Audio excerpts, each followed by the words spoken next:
8 mars. Ah mais le 8 mars, la journée internationale de la femme, n'est-ce pas? Ok, ça tombe bien. J'ai toujours une question à poser. C'est, est-ce que l'informatique est vraiment fait pour les femmes en fait? Parce que quand on fait des recherches sur l'informatique, on se rend compte que c'est un domaine beaucoup dominé par les hommes. Et donc la question qu'on se pose, l'informatique est-il réellement fait pour les femmes? On sait que pour être informaticien, on a besoin de plusieurs qualités. Mais je vais citer 3 qualités. D'abord, on a besoin de la logique. Parce que lorsque nous écrivons des lignes de code, il faudrait que les codes soient corrects. On a besoin également de la patience et on a besoin d'être pertinent. Mais retrouvons-nous ces qualités chez les femmes. Commençons par la première qualité, la logique. La logique, c'est le fait de pouvoir suivre une ligne directive afin d'obtenir un résultat. Mais voyez avec moi, lorsque les femmes mettent les make-up, elles sont capables d'agencer des couleurs pas possibles pour obtenir un résultat merveilleux. Et même lorsqu'elles s'habillent, prennent des sacs, des chapeaux, tout et tout. Et donc, ça, c'est vraiment preuve de logique en fait. Donc, concernant la logique, je peux dire que véritablement, elles ont déjà ça. C'est incarné et c'est inné.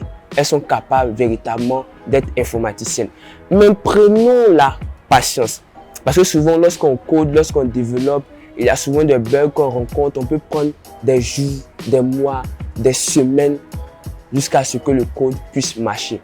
Mais les femmes sont-elles vraiment patientes? Et avant de répondre à cette question, j'aimerais juste dire quelque chose.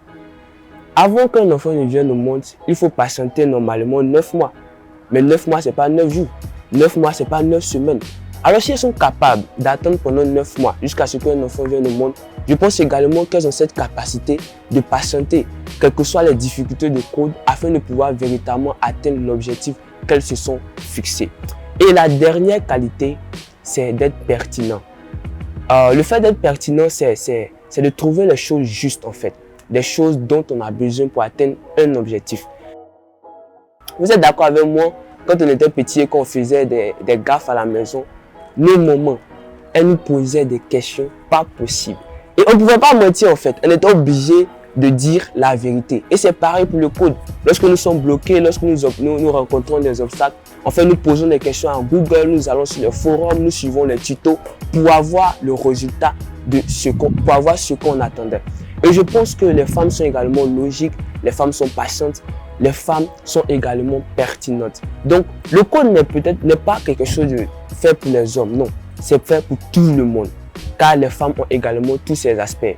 Mais ma véritable question c'est, est-ce que même le code est vraiment fait pour les hommes?